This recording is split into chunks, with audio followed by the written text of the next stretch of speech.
Selamat pagi teman-teman. Jumpa lagi bersama saya Vlog Erwin.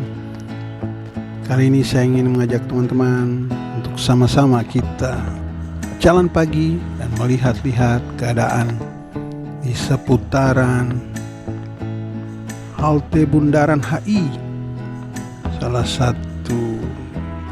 termasuk salah satu pusat keramaian di kota Jakarta. Bagaimana suasana paginya? Seperti ini teman-teman. Sambil cari keringat, kita juga bisa cuci mata melihat keadaan kota Jakarta di pagi hari.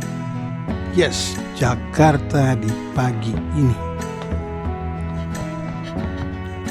Teman-teman bisa lihat sendiri aktivitas masyarakat atau penduduk Jakarta di pagi hari.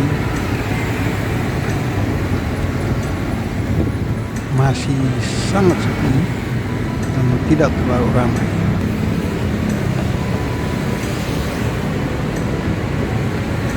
Jalan dulu.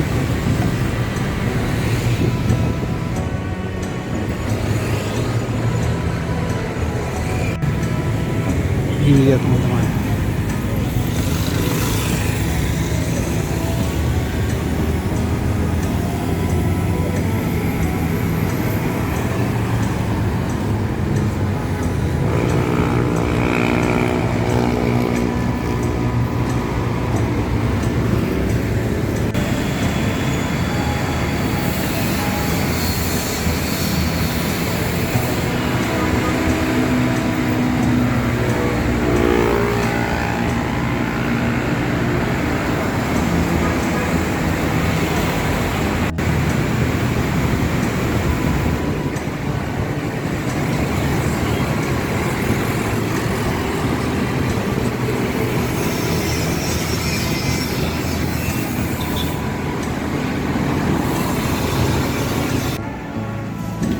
Dan setelah selesai jalan pagi, saatnya kita untuk sarapan pagi. Oke, sampai ketemu di vlog-vlog saya selanjutnya. See you.